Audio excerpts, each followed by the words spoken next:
સ્વાધ્યાયનો પ્રશ્ન 8.19 ધોરણ 11 રસાયણ વિજ્ઞાન પ્રકરણ 8 રેડોક્સ પ્રક્રિયાઓ. નીચે દર્શાવેલા સમીકરણોને ઓક્સિડેશનાંક પદ્ધતિ વડે સંતુલિત કરો. તેમાં રહેલા ઓક્સિડેશન કરતા અને રિડક્શન કરતાને ઓળખો. તો આપણે ત્રણેય પ્રક્રિયા છે એને વારાફરતી આપણે સંતુલિત કરવાનો પ્રયત્ન કરીએ. પહેલી પ્રક્રિયા P4 plus OH minus is gives PH3 plus H2PO2 minus. આ પ્રક્રિયા આપણને આ રીતે પણ દર્શાવેલી હોય છે કે P4 plus NaOH plus H2O gives PH3 plus NaH2PO2. બરોબર. તો અહીંયા આ પ્રક્રિયામાં પ્રેક્ષકો આયનોની હાજરી છે. આ પ્રક્રિયા આપણે બંને રીતે સંતુલિત કરીશું. બરોબર. અહીંયા આ જે બીજું સમીકરણ આપણે દર્શાવેલું છે એમાંથી પ્રેક્ષક આયનો દૂર કરી અહીંયા સમીકરણ લખેલું છે. અહીંયા OH માઇનસની હાજરી બેઝિક માધ્યમ બતાવે, એટલે પ્રક્રિયાની શરૂઆત કરતી વખતે આપણે OH માઇનસ દૂર કરી દઈશું, કારણ કે વીજભાર સંતુલન વખતે આપણે OH માઇનસ ઉમેરવાના હોય છે. બરોબર. હવે આપણે પ્રક્રિયા સંતુલિત કરવા જઈએ તો પહેલા ઓક્સિડેશનાંક લખીએ. ફોસ્ફરસનો ઓક્સિડેશનાંક 0 છે. અહીંયા PH3 એમાં ફોસ્ફરસનો ઓક્સિડેશનાંક, હાઇડ્રોજનનો ઓક્સિડેશનાંક +1 હોય. બરોબર. +3 એને તટસ્થ કરવા માટે ફોસ્ફરસનો ઓક્સિડેશનાંક -3 હોય છે. H2PO2 માઇનસ એમાં ફોસ્ફરસનો ઓક્સિડેશનાંક આપણે શોધીએ. બરોબર. તો હાઇડ્રોજનનો ઓક્સિડેશનાંક +1 પ્લસ ફોસ્ફરસનો ઓક્સિડેશનાંક x પ્લસ 2 કૌંસમાં ઓક્સિજનનો ઓક્સિડેશનાંક -2 ઇઝ ઇક્વલ ટુ આ બધાના ઓક્સિડેશનાંકનો બેઝિક સરવાળો એ આયનના વીજભાર જેટલો, એટલે કે -1 થાય. બરોબર. એટલે 2 plus x -4 is equal two -1. 2 -4 એટલે -2 પેલી બાજુ જાય તો +2, એટલે x is equal two -1 +2 +2 -1 is equal two +1. બરોબર. એટલે H2PO2 માઇનસ એમાં ફોસ્ફરસનો ઓક્સિડેશનાંક છે +1. હવે ધ્યાનથી જુઓ કે ભાઈ ફોસ્ફરસનો ઓક્સિડેશનાંક 0 છે, ત્યાંથી ઘટીને -3 થાય છે અને વધીને +1 પણ થાય છે. બરોબર. સંયોજનમાં રહેલા કોઈ એક જ તત્વનું રિડક્શન પણ થાય અને ઓક્સિડેશન પણ થાય તો એ પ્રક્રિયા વિષમીકરણ પ્રક્રિયા કહેવાય. અને જ્યારે વિષમીકરણ પ્રક્રિયા હોય ત્યારે પ્રક્રિયક છે એને 2 વખત લખવાનો હોય. એટલે આપણે આ સમીકરણને આ રીતે દર્શાવીશું. હવે P4 plus P4 it gives PH3 plus H2PO2 minus. આ OH માઇનસ એમાં ઓક્સિજન કે હાઇડ્રોજનના ઓક્સિડેશનાંકમાં ક્યાંય ફેરફાર થતો નથી. એ માત્ર બેઝિક માધ્યમની હાજરી સૂચવે છે, એટલે હાલ પૂરતું એને દૂર કરીશું, કારણ કે પછીથી એને આપણે સમીકરણમાં ઉમેરવાનું. હવે આપણે જોઈએ પહેલા ઓક્સિડેશનાંક લખીએ, પરમાણુ સંતુલન કરીએ. બરોબર. ઓક્સિડેશનાંક દર્શાવવાનું, પરમાણુ સંતુલન કરવાનું અને પછી કુલ ઓક્સિડેશનાંક લખવાનું. તો આપણે જોઈએ ફોસ્ફરસ તત્વ સ્વરૂપે છે, બંનેમાં ઓક્સિડેશનાંક 0 છે. બરોબર. અહીંયા ફોસ્ફીનમાં ફોસ્ફરસનો ઓક્સિડેશનાંક -3 છે. H2PO2 માઇનસ એમાં ફોસ્ફરસનો ઓક્સિડેશનાંક +1 છે. બરોબર. હવે જેના ઓક્સિડેશનાંક, માનો કે આ પહેલું ફોસ્ફરસ છે એમાંથી ફોસ્ફીન બને છે, બીજું ફોસ્ફરસ છે એમાંથી હાઇપોફોસ્ફેટ આયન, આનું નામ છે હાઇપોફોસ્ફાઇટ આયન. બરોબર. એ હાઇપોફોસ્ફેટ આયન બને છે એમ માનીએ તો આ 0માંથી ઓક્સિડેશનાંક ઘટીને -3 થાય છે. એમાં પરમાણુ સંતુલન કરો. અહીં ફોસ્ફરસના 4 પરમાણુ છે, અહીં એક જ પરમાણુ છે, એટલે અહીંયા 4 લખવાનું. એવી રીતે બીજો ફોસ્ફરસ છે એમાંથી H2PO2 માઇનસ બને તો એમાં ફોસ્ફરસ 1 છે, અહીં 4 છે, તો અહીંયા પણ 4 લખવા પડે. હવે આ બધા ઓક્સિડેશનાંકને પરમાણુની સંખ્યા વડે ગુણી કુલ ઓક્સિડેશનાંક લખવાનો. અહીં 4 પરમાણુ છે, 4 × 0 એટલે 0, 4 × 0 એટલે 0. અહીંયા 4 છે તો 4 વડે ગુણીએ તો 4 × -3 એટલે -12. અહીંયા 4 વડે ગુણીએ તો 4 × 1 = 4. બરોબર. તો આ રીતે અહીંયા પરમાણુઓનું સંતુલન થયું. પહેલા તબક્કામાં પરમાણુઓનું સંતુલન થયું. હવે આપણે ઓક્સિડેશન આંકનો તફાવત સંતુલિત કરવાનો. ઓક્સિડેશન આંકનો તફાવત સંતુલિત કરવો. બરોબર. તો એ માટે આ પ્રક્રિયા આપણે ફરીથી લખીએ. P4 plus P4 it gives 4PH3 plus 4H2PO2 minus. અને એની નીચે આપણે કુલ ઓક્સિડેશન આ લખીએ 0 0 -12 અને +4. બરોબર. હવે પહેલા ફોસ્ફરસમાંથી PH3 બને છે વિચારીએ તો એ દરમિયાન ઓક્સિડેશનાંક 0 થી ઘટી -12 થાય. એટલે કે અહીંયા ઓક્સિડેશન આંકમાં ઘટાડો થાય છે. કેટલાનો ઘટાડો થાય છે? 12નો. બરોબર. -12 એટલે કે 12નો ઘટાડો થાય એટલે પ્રક્રિયા રિડક્શન પ્રક્રિયા કહેવાય. બીજા ફોસ્ફરસમાંથી H2PO2 માઇનસ બને એ દરમિયાન ઓક્સિડેશન આંક 0 થી વધીને +4 થાય. એટલે ઓક્સિડેશન આંકમાં વધારો થાય. કેટલાનો થાય? 4નો. વધારો થાય એ પ્રક્રિયાને કઈ પ્રક્રિયા કહેવાય? ઓક્સિડેશન પ્રક્રિયા કહેવાય. બરોબર. હવે આ વધારો છે એને આપણે સંતુલિત કરવાનો. તો 12 અને 4નો લસા લેવાનો. જે 12 આવે એનો મતલબ કે આ બંને સંખ્યાને એવી રીતે ગુણવાની કે જવાબ 12 આવે. તો 12ને આપણે 1 વડે ગુણીએ અને 4ને 3 વડે ગુણીએ તો જવાબ 12 આવે. બરોબર. તો એ રીતે આપણે ગુણી અને સમીકરણને ફરીથી લખવાનું. તો આ પહેલું એને આપણે 1 વડે ગુણવાનું એટલે કે ગુણવાની જરૂર નથી. P4 it gives 4PH3. પણ જે આ બીજું છે, બીજો ફોસ્ફરસ અને H2PO એને આપણે 3 વડે ગુણવાનું એટલે અહીંયા લખીશું 3P4. આને 3 વડે ગુણીએ તો 4 તરી 12 H2PO2 માઇનસ. તો આ રીતે હવે જે આપણને સમીકરણ મળ્યું એ ઓક્સિડેશન આંકના તફાવતની રીતે સંતુલિત સમીકરણ છે. એટલે કે જેટલો ઓક્સિડેશન આંકમાં વધારો થાય છે એટલો જ ઘટાડો થાય છે. અથવા બીજી રીતે કહીએ તો જેટલા ઇલેક્ટ્રોન મુક્ત થાય છે એટલા જ ઇલેક્ટ્રોન બીજા ઘટક દ્વારા સ્વીકારાય છે. હવે આપણે જોઈએ વીજભાર સંતુલનનો મુદ્દો. બરોબર. તો પ્રક્રિયક તરફનો વીજભાર ગણવાનો. પ્રકુવી માઇનસ નિકુવી. પ્રકુવી માઇનસ નિકુવી. પ્રક્રિયકનો કુલ વીજભાર જુઓ તો આ બંને તટસ્થ અણુઓ છે 0 માઇનસ નિપજનો વીજભાર જુઓ તો અહીં 4 ગુણ્યા 0 કારણ કે તટસ્થ અણુ એટલે 0 -1 ગુણ્યા 12 એટલે -12. અહીં 0 - -12 ઇઝ ઇક્વલ ટુ +12. બરોબર. હવે આપણે એક સૂત્ર બનાવ્યું છે. પ્લસ તો જડા, માઇનસ તો ડાજર. H plus OH minus, H plus OH minus. બરોબર. બેઝિક માધ્યમ છે એટલે OH માઇનસ ઉમેરવાના છે. પ્લસ ચિહ્ન છે એટલે ડાબી બાજુ ઉમેરવાના. એનો મતલબ થાય કે ડાબી બાજુ 12 OH માઇનસ ઉમેરવા પડે. ડાબી બાજુ 12 OH માઇનસ ઉમેરતા. ડાબી બાજુ એટલે અહીંયા પ્રક્રિયક તરફ ઉમેરવાના. બીજી રીતે જોઈએ તો અહીંયા જો પ્રક્રિયક તરફ વીજભાર 0 છે, નિપજ તરફ -12 છે. એટલે આપણે આ બાજુ 12 OH માઇનસ ઉમેરીએ તો બંને બાજુ -12 વીજભાર થઈ જાય. એટલે પણ આપણે પ્રક્રિયક તરફ 12 OH માઇનસ ઉમેરવા પડે. હવે એ માટે આપણે પહેલા આ 3 ને 1 4 બંને ફોસ્ફરસનો સરવાળો કરીને ભેગા કરી શકીએ. તો આપણે એને પહેલા લખીએ 4P4 પ્લસ હવે પ્રક્રિયક બાદ તરફ 12 OH માઇનસ ઉમેરી દઈએ.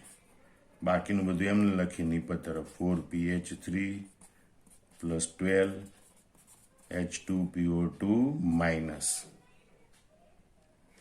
આમ તો ત્રીજો તબક્કો પ્રેક્ષક પરમાણુ સંતુલન કે પ્રેક્ષક આયન સંતુલનનો હોય પણ એ હાજર નથી. બરોબર. એટલે વીજભાર સંતુલન. હવે આપણે જોઈએ હાઇડ્રોજન ઓક્સિજન પરમાણુ સંતુલન. બરોબર. એ માટે પ્રક્રિયક તરફ ઓક્સિજન, પ્રક્રિયક તરફ કેટલા છે? 12 ઓક્સિજન. બરોબર. 12 ઓક્સિજન, નિપજ તરફ તો અહીંયા 12 દુ 24 ઓક્સિજન છે.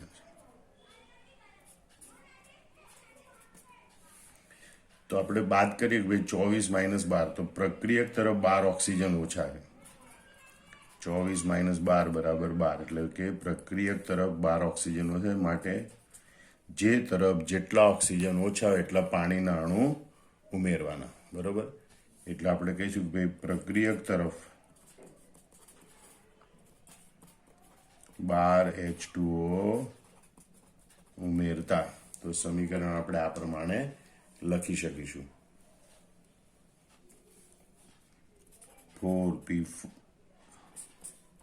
4P4 plus 12OH minus plus 12H2. It gives 4PH3 plus 12H2PO2 minus. બરોબર, આ સમીકરણ સંતુલિત છે, પણ આ રીતે સમીકરણ સંતુલિત નહીં લખવાનું. જો આ તત્વયુગ્મિતિ ગુણાંકો છે 4, 12, 12, બરોબર, એનો કોઈ ગુસા ગુરુત્તમ સામાન્ય અવયવ નીકળતો હોય તો એના વડે બધા પદોને ભાગી કાઢવાના. ખાસ કરીને જ્યારે આવી વિસમીકરણ પ્રક્રિયા હશે, 2 વખત પ્રક્રિયક લખવો પડ્યો છે, ત્યારે છેલ્લે જે પ્રક્રિયા આવે એને ભાગાકાર કરી અને લઘુત્તમ તત્વયુગ્મિતિ ગુણાંક સુધી લઈ જવી પડશે. બરોબર, ઓછામાં ઓછો તત્વયુગ્મિતિ ગુણાંક. તો અહીંયા 4 અને 12 આ બે સંખ્યાઓ છે. 4 અને 12નો ગુરુત્તમ સામાન્ય અવયવ 4 આવે. મતલબ દરેક પદને 4 વડે ભાગતા તો આપણને સમીકરણ આ પ્રમાણે મળે. P4 પ્લસ આને 4 વડે ભાગીએ તો 3OH minus plus 3H2O. It gives, આને 4 વડે ભાગીએ તો Pa3 પ્લસ 3H2PO2 માઇનસ. તો આ રીતે આપણને સમીકરણ પ્રાપ્ત થાય છે. આ સમીકરણ એ સંપૂર્ણ સંતુલિત રાસાયણિક સમીકરણ છે.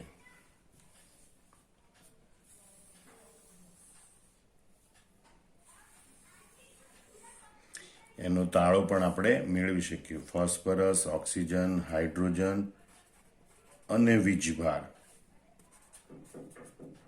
પ્રક્રિયક તરફ અને નિપજ તરફ એની ગણતરી કરીને આપણે દર્શાવી શકીએ છીએ. ફોસ્ફરસ અહીંયા 4 છે, તો અહીં 1 ફોસ્ફરસ અહીંયા અને 3 અહીંયા. બરોબર, એટલે નિપજ તરફ પણ 4 ફોસ્ફરસ. ઓક્સિજન અહીંયા 3 અને અહીંયા પણ 3, 3 ને 3 6. તો અહીં ઓક્સિજન 2 તરી 6, કારણ કે આવો એક આયનમાં 2 તો એવા 3 આયનો છે, તો 2 તરી 6 ઓક્સિજન. હાઇડ્રોજન અહીંયા 3 અને 3 દુ 6, 6 ને 3 9. તો હાઇડ્રોજન પણ અહીંયા 3 દુ 6 વત્તા 3 એટલે 9. વીજભાર -1 ગુણ્યા 3, બાકી બંનેમાં 0 એટલે -3. અને અહીંયા પણ અહીંયા વીજભાર 0, અહીં -1 ગુણ્યા 3 એટલે વીજભાર -3. તો બંને બાજુ વીજભાર પણ -3 છે. બરોબર, આમ આ સંપૂર્ણ સંતુલિત હોય એવી રેડોક્સ પ્રક્રિયાનું સમીકરણ પ્રાપ્ત થાય છે. હમણાં જ આપણે જે સંતુલિત કરી પ્રક્રિયા જો આ સ્વરૂપે દર્શાવેલી, જેમાં આયનો નથી, સંપૂર્ણ તટસ્થ અણુઓ સાથે દર્શાવેલી. ફોસ્ફરસનો ઓક્સિડેશનાંક 0, ફોસ્ફિનમાં ફોસ્ફરસનો ઓક્સિડેશનાંક -3 અને NaH2PO2 એમાં ફોસ્ફરસનો ઓક્સિડેશનાંક +1 છે. હવે અહીંયા તમે જુઓ, સોડિયમનો ઓક્સિડેશનાંક +1 છે, અહીંયા પણ +1 છે. હાઇડ્રોજન અને ઓક્સિજન એ રીતે ગોઠવાયેલા જેના ઓક્સિડેશનાંક +1 -2 હોય, એમાં કોઈ ફેરફાર થતો નથી. તો અહીં સોડિયમ એ પ્રેક્ષક આયન છે. બરોબર, તો પ્રેક્ષક આયન સાથે રાખીને પણ આપણે સમીકરણ સંતુલિત કરી શકીએ. પણ અહીંયા ફોસ્ફરસનો ઓક્સિડેશનાંક ઘટી -3 વધીને +1 થાય, એટલે કે એનું રિડક્શન પણ થાય, ઓક્સિડેશન પણ થાય. વિષમીકરણ પ્રક્રિયા છે, એટલે ફોસ્ફરસ આપણે બે વખત લખવો પડે. પણ પહેલો તબક્કો આપણો આ પ્રમાણે થશે. ઓક્સિડેશન આંક દર્શાવી પરમાણુ સંતુલન અને કુલ ઓક્સિડેશન આંક દર્શાવવાનું. બરોબર, તો પણ P4 આપણે 2 વખત લખવાનું છે. તો P4 પ્લસ NaOH. H2O હાલ પૂરતું લખીએ તો પણ ચાલે, ના લખીએ તો પણ ચાલે, કારણ કે છેલ્લે હાઇડ્રોજન ઓક્સિજન સંતુલન કરતી વખતે આપણે H2O ઉમેરવાનો હોય છે, એટલે હાલ પૂરતો આપણે H2O લખતા નથી.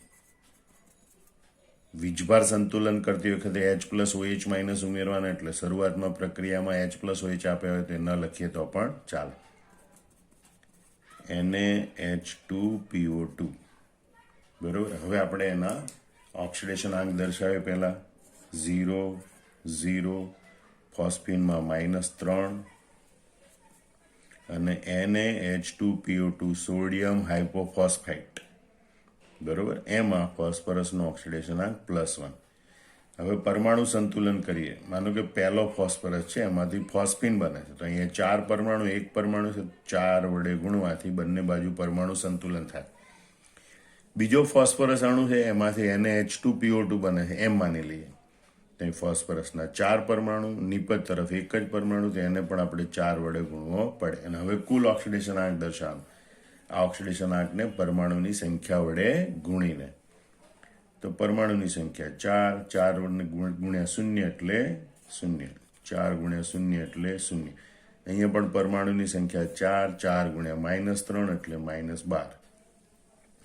પરમાણુની સંખ્યા 4, આ 4 વડે ગુણ્યું એટલે +4. બરાબર. તો આ રીતે તમે કુલ ઓક્સિડેશન આંક દર્શાવી શકો. હવે આપણો બીજો મુદ્દો છે ઓક્સિડેશન આંકનો તફાવત સંતુલિત કરવો. Oxidation આંકના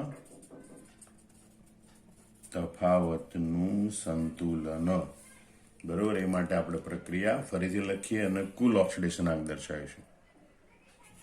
P4 plus P4 plus NaOH, it gives 4PH3 plus 4 NaH2PO2. Cool oxidation આંક આપણે લખીએ તો 0 0 -12 અને +3. પહેલા ફોસ્ફરસમાંથી ફોસ્ફીન બને છે, PH3 એમ માનીએ. બરોબર. તો ઓક્સિડેશન આંકમાં ઘટાડો થાય છે, 0 થી ઘટીને -2. તો ઘટાડો કેટલાનો થાય છે? 12નો. બરોબર. ઘણી વખત ઘટાડો આ રીતે આ બે સંખ્યાઓને કૌંસમાં મૂકી એને માઇનસ કરવાનો, 0 -12, એટલે જે તફાવત આવે એને માનાંકમાં મૂકી દેવાનો, -12 એટલે કે ઘટાડો કેટલાનો થાય છે? 12નો. એ જ રીતે અહીંયા બીજા ફોસ્ફરસમાંથી સોડિયમ હાઇપોફોસ્ફેટ બને ત્યારે ઓક્સિડેશન આંકમાં વધારો થાય છે. બરોબર. કેટલાનો? 3નો. એટલે આમ લખીએ કે ભાઈ 0 -+3 માનાંકમાં. બરાબર. માનાંકમાં -3 એટલે કે 3. કારણ કે ઘટાડો કે વધારો એ નિરપેક્ષ સંખ્યા હોય એટલે કે ધન ગણી લેવાય. બરોબર. હવે બીજી વાત કે આ ઓક્સિડેશન આંકનો ઘટાડો વધારો એટલે કે ઓક્સિડેશન આંકનો તફાવત સરખો કરવો પડે, વધારામાં થતો અને ઘટાડામાં થતો તફાવત.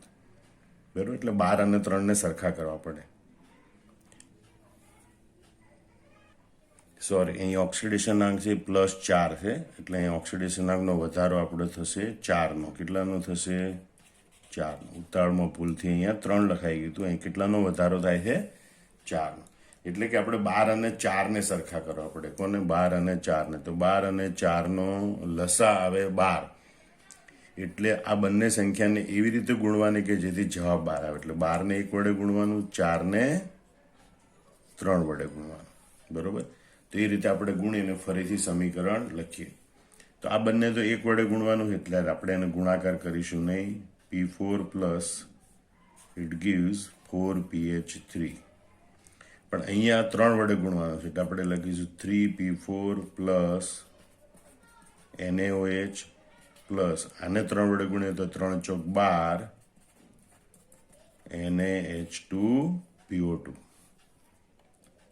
3 ચોક 12 NaH2PO2. હવે આપણે અહીંયા પ્રેક્ષક આયન હાજર છે એટલે ત્રીજો તબક્કો આવશે કે પ્રેક્ષક આયન કે પરમાણુનું સંતુલન. બરોબર. તો પ્રેક્ષક આયન સોડિયમ છે, તો સોડિયમની બંને બાજુ આપણે જોઈએ કે આ બાજુ 12 સોડિયમ છે,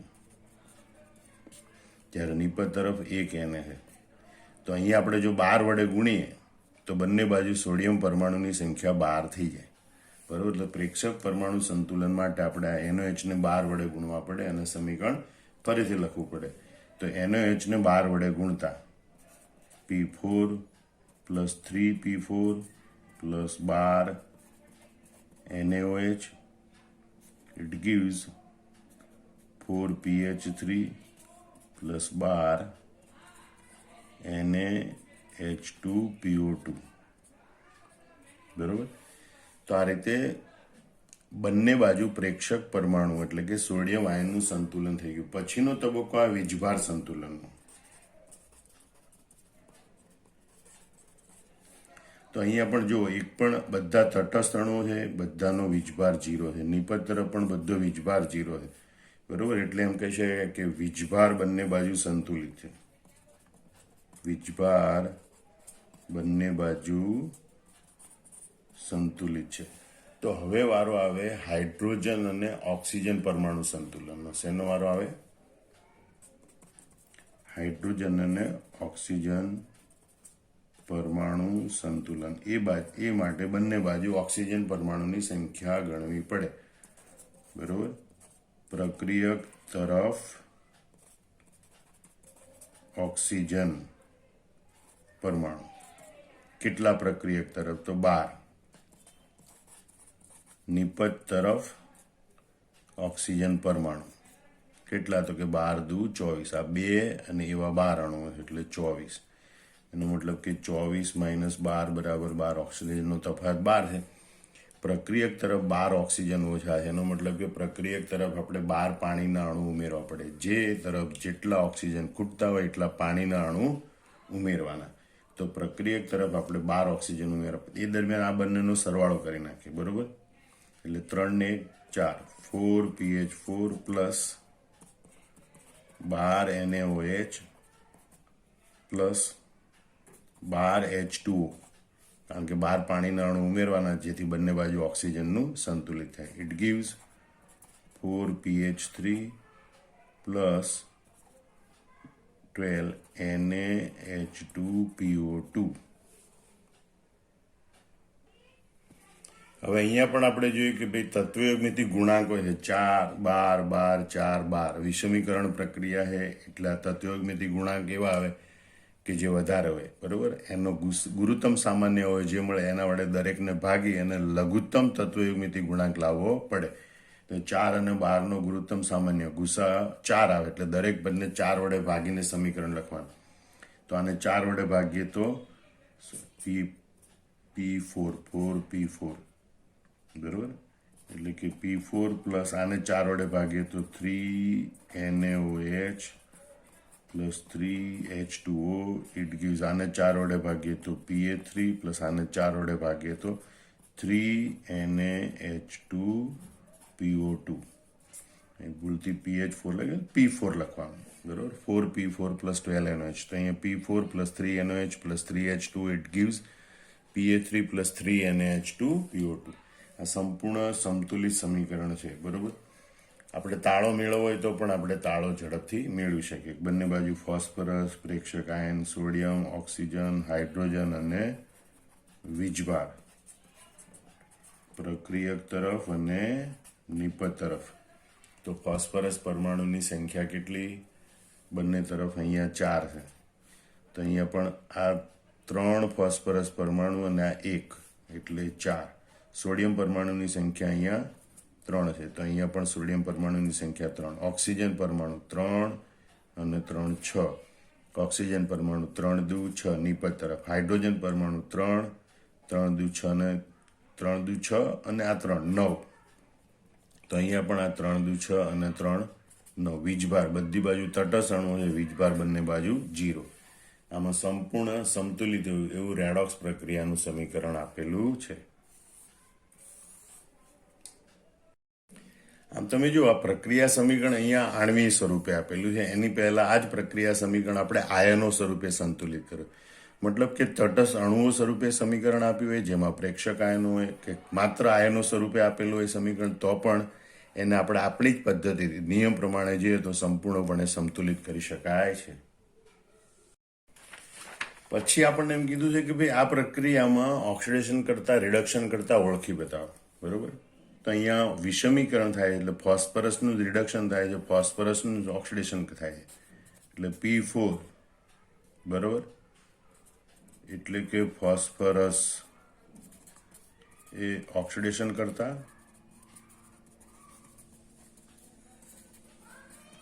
અને રિડક્શન કરતા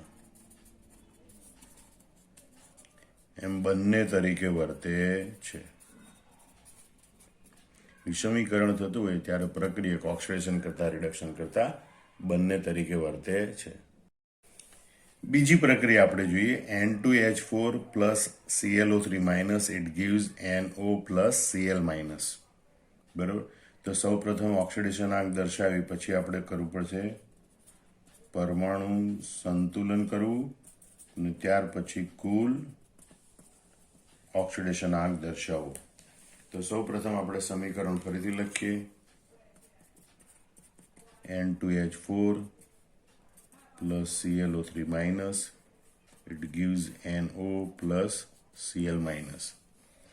આ પ્રક્રિયામાં તમે જુઓ કે ભાઈ અહીંયા જે N2H4 છે એમાં નાઇટ્રોજનનો ઓક્સિડેશન આંક આપણે શોધીએ તો N2H4 બે કૌંસમાં નાઇટ્રોજનનો ઓક્સિડેશન આંક x પ્લસ 4 કૌંસમાં હાઇડ્રોજનનો ઓક્સિડેશન આંક plus 1 is equal two 0, 2x plus 4 is equal two 0, 2x is equal two -4, તો x ઇઝ ઇક્વલ ટુ -2. એટલે નાઇટ્રોજનનો ઓક્સિડેશન આંક અહીં થશે -2. એ રીતે ClO3 માઇનસ છે, એમાં ClO3 માઇનસમાં ક્લોરીનનો ઓક્સિડેશન આંક ગણીએ તો x પ્લસ 3 કૌંસમાં ઓક્સિજનનો ઓક્સિડેશન આંક -2 ઇઝ ઇક્વલ ટુ આખા આયનનો વીજભાર એ કુલ ઓક્સિડેશન આંક એટલે x -6 is equal two -1, x is equal two -1 plus 6, x is equal two +5. એટલે ClO3 માઇનસ છે એમાં ક્લોરીનનો ઓક્સિડેશન આંક +5, NO એમાં ઓક્સિજનનો ઓક્સિડેશન આંક -2, તો એને તટસ્થ કરવા માટે નાઇટ્રોજનનો ઓક્સિડેશન આંક +2 અને Cl માઇનસ એક પરમાણુ આયન છે એનો વીજભાર એ જેનો ઓક્સિડેશન આંક એટલે એનો ઓક્સિડેશન આંક -1 થશે. તો આ રીતે ઓક્સિડેશન આંક દર્શાવી શકાય. હવે જેના ઓક્સિડેશન આંકમાં ફેરફાર થતો હોય એવા પરમાણુઓનું સંતુલન કરવું.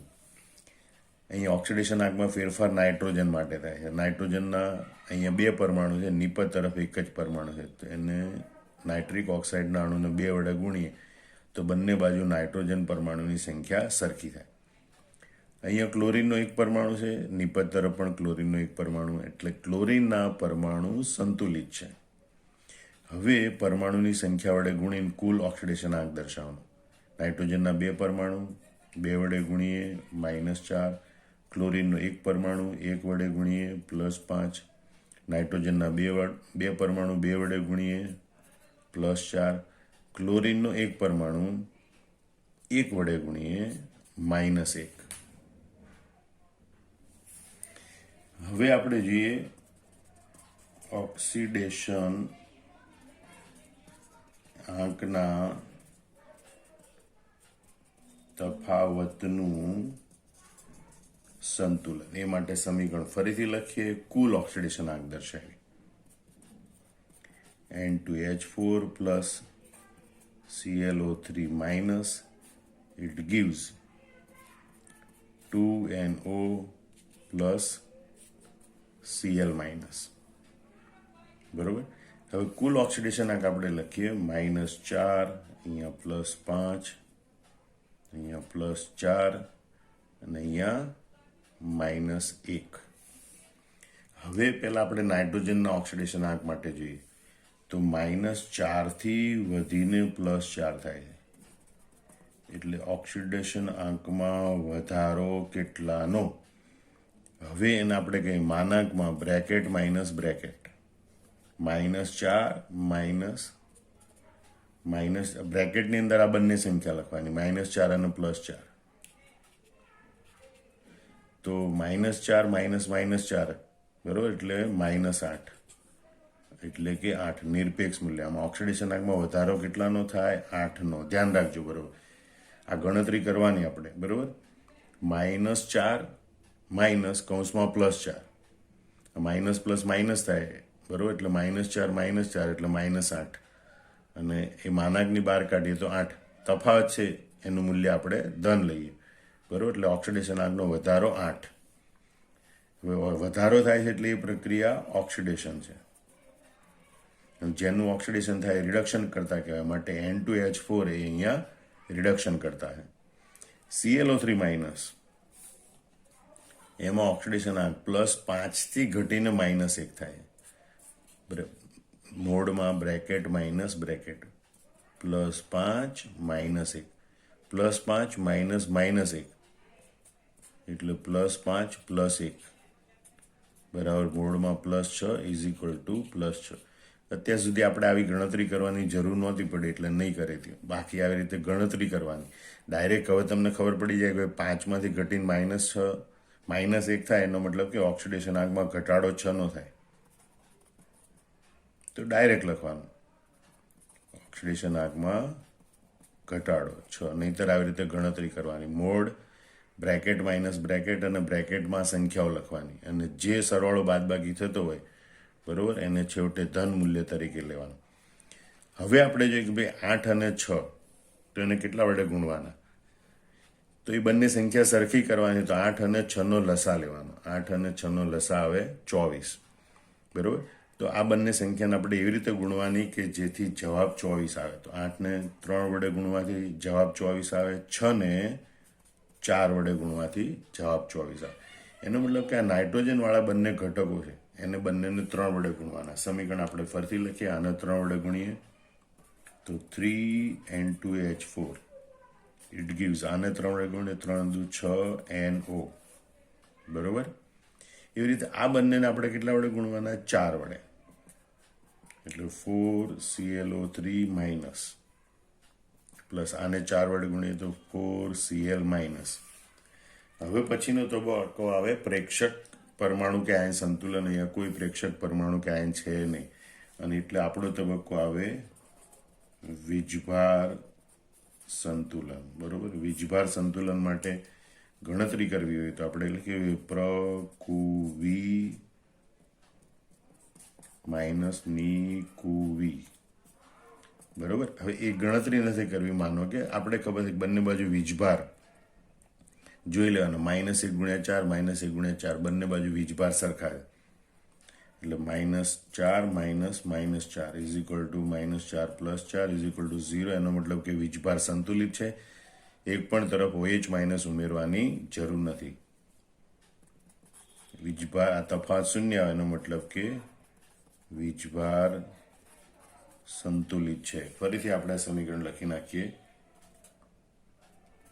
3N2H4 plus 4ClO3 minus, it gives 6NO plus 4Cl minus.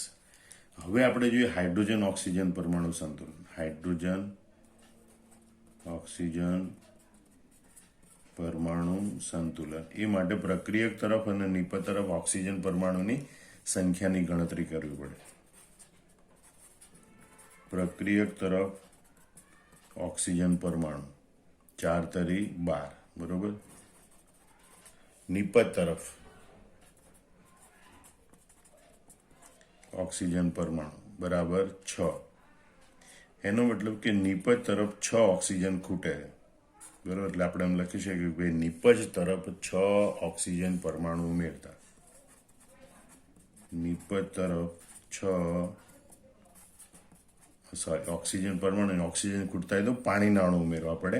એટલે નિપજ તરફ 6 H2O અણુ ઉમેરતા. તો આ સમીકરણ આપણે ફરીથી લખીએ,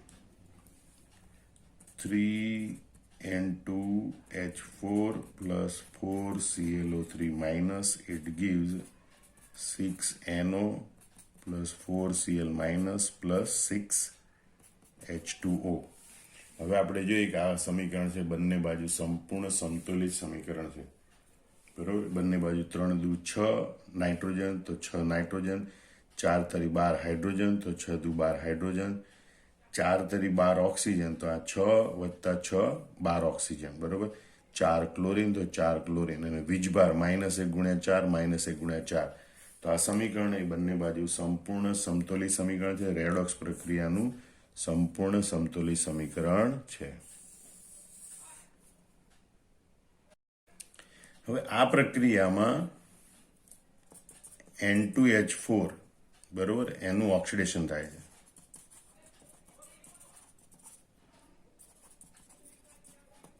માટે તે રિડક્શન કરતા है, જેનું ઓક્સિડેશન થાય એ રિડક્શન કરતા અને ClO3 માઇનસ બરોબર એના ઓક્સિડેશન આગમાં ઘટાડો થાય છે એટલે કે એનું રિડક્શન થાય. ClO3 માઇનસનું રિડક્શન થાય છે. એનો મતલબ કે તે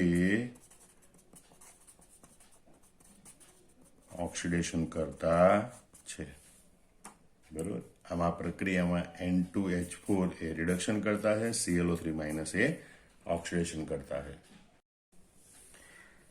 ત્રીજી પ્રક્રિયા આપણે જોઈએ. Cl2O7 plus H2O2 gives ClO2 minus plus O2 plus H plus.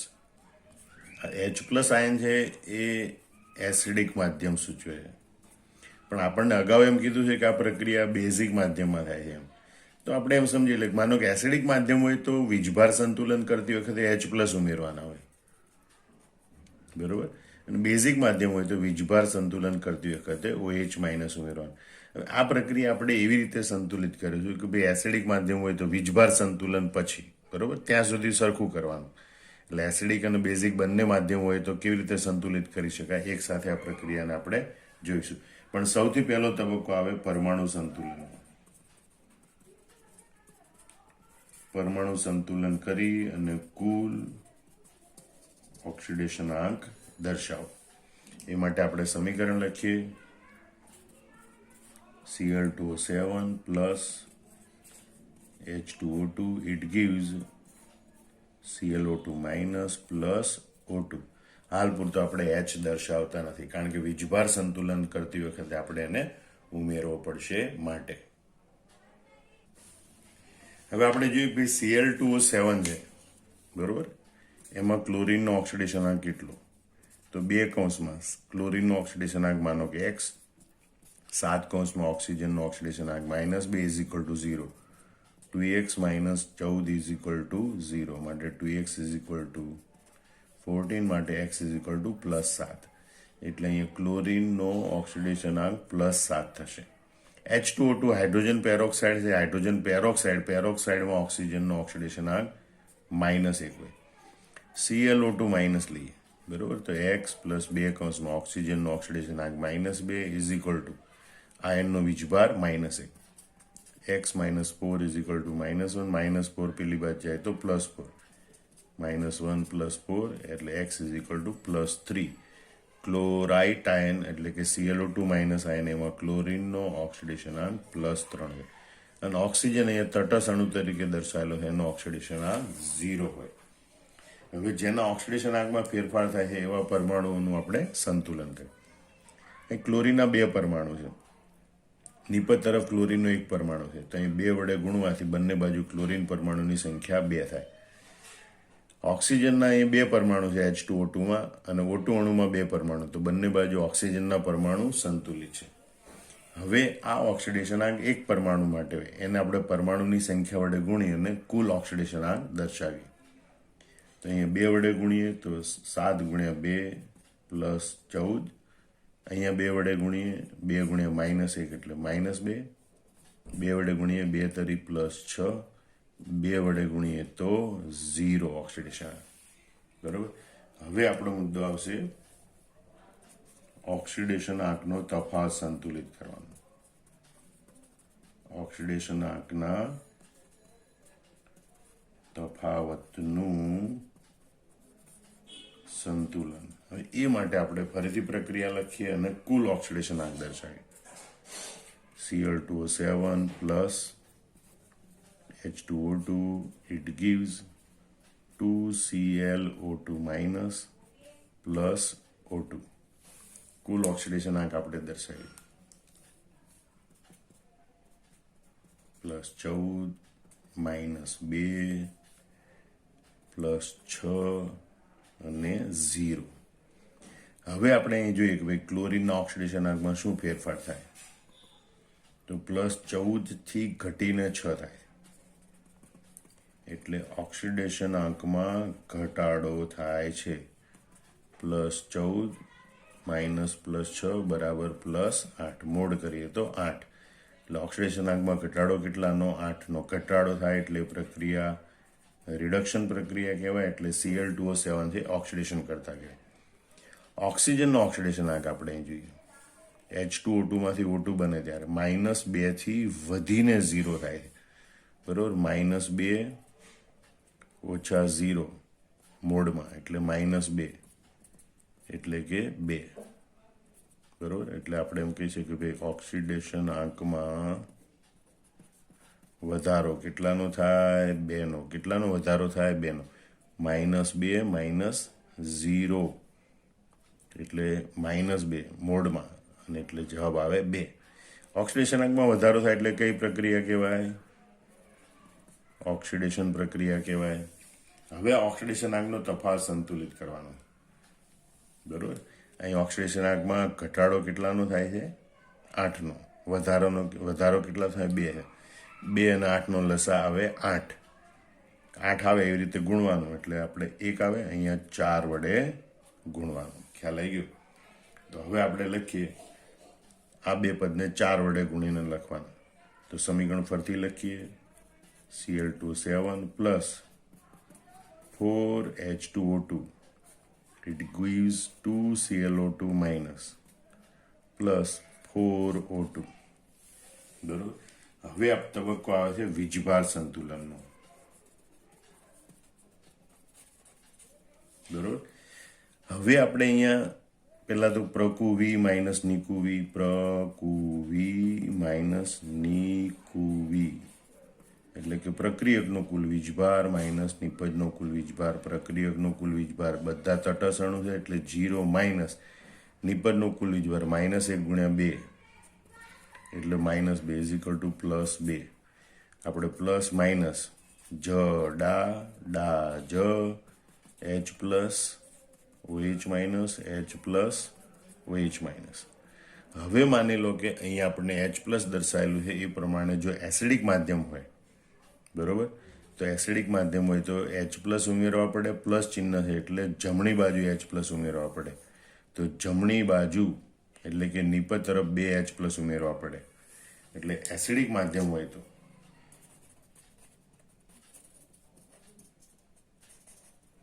તો સમીકરણ આપણે આવી રીતે લખીશું. Cl2O7 plus 4H2O2, it gives 2ClO2 minus plus 4O2 plus જમણી બાજુ 2H પ્લસ ઉમેરવાના એટલે 2H પ્લસ. પણ જો બેઝિક માધ્યમ હોય,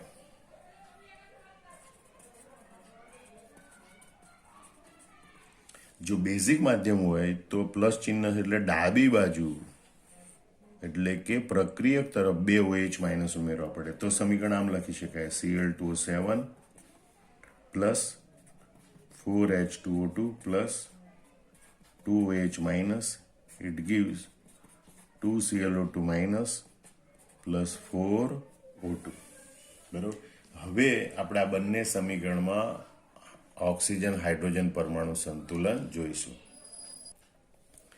હવે એના માટે આપણે એસિડિક માધ્યમમાં જોઈએ તો પ્રક્રિયક તરફ કેટલા ઓક્સિજન? 7 વત્તા 4 દુ 8 બરાબર 15. નિપજ તરફ કેટલા ઓક્સિજન? 2 દુ 4 વત્તા 4 દુ 8 બરાબર 12. એનો મતલબ કે આ જે એસિડિક માધ્યમ છે એની જે પ્રક્રિયા છે એમાં નિપજ તરફ આ બાજુ 15 આ બાજુ 12 એટલે નિપજ તરફ 3 ઓક્સિજન ખૂટે. એનો મતલબ નિપજ તરફ 3 H2O ઉમેરવા પડે. તો એ પ્રક્રિયા આપણે આ રીતે લખી શકીએ. Cl2O7 plus 4H2O2, it gives 2ClO2 minus plus 4O2 plus 2H plus plus 3H2O. બરોબર. તો હવે તમે જો બંને બાજુ સમીકરણ સંતુલિત થાય છે. 2 ક્લોરીન 2 ક્લોરીન, 7 ને 8 15 ઓક્સિજન, તો 2 દુ 4 ને 8 12 ને 3 ઓક્સિજન, બરોબર. 4 દુ 8 હાઇડ્રોજન, તો 3 દુ 6 અને 2 8 હાઇડ્રોજન. આમ સંપૂર્ણ સંતુલિત સમીકરણ થાય. બેઝિક માધ્યમમાં આપણે જોઈએ બંને બાજુ ઓક્સિજનની ગણતરી કરીએ તો 7 વત્તા 4 દુ 8 વત્તા 2 7 ને 8 15 ને 2 17 ઓક્સિજન છે. નિપજ તરફ આપણે જોઈએ તો 2 દુ 4 વત્તા 4 દુ 8 બરાબર 12 ઓક્સિજન છે. એનો મતલબ કે નિપજ તરફ 5 ઓક્સિજન ઓછા છે. એનો મતલબ કે નિપજ તરફ આપણે 5 H2O ઉમેરવા પડે. તો એ સમીકરણ આપણે આવી રીતે લખી શકીએ. Cl2O 7 plus 4H2O2 plus 2OH minus, it gives 2ClO2 minus plus 4O2 plus આપણે લખવા પડે 5H2O. હવે આપણે જો બંને બાજુ પરમાણુ સંતુલન 2 ક્લોરીન છે તો 2 ક્લોરીન છે. 7 ને 8 15 ને 2 17 ઓક્સિજન છે તો 2 દુ 4 4 દુ 8 8 ને 4 12 ને 5 17 બંને બાજુ 17 ઓક્સિજન છે. હાઇડ્રોજન 4 દુ 8 અને 2 10 હાઇડ્રોજન છે તો અહીં 5 દુ 10 હાઇડ્રોજન છે. આ બંને બાજુ સંપૂર્ણ રીતે સંતુલિત સમીકરણ આપણને પ્રાપ્ત થાય. એસિડિક માધ્યમ હોય કે બેઝિક માધ્યમ, વીજભાર સંતુલન અને પછી હાઇડ્રોજન ઓક્સિજન પરમાણુ સંતુલન કરી અને સંપૂર્ણ સંતુલિત કરી શકાય છે. પણ એસિડિક માધ્યમ હોય તો H+ ઉમેરવાના હોય, બેઝિક માધ્યમ હોય તો OH- ઉમેરવાના હોય. બરોબર. આ નિયમ પ્રમાણે પ્લસ ચિહ્ન હોય તો જમણી બાજુ H+ અથવા ડાબી બાજુ OH- ઉમેરવાના. માઇનસ ચિહ્ન હોય તો એસિડિક માધ્યમમાં ડાબી બાજુ H+ અને જમણી બાજુ OH- ઉમેરવાના.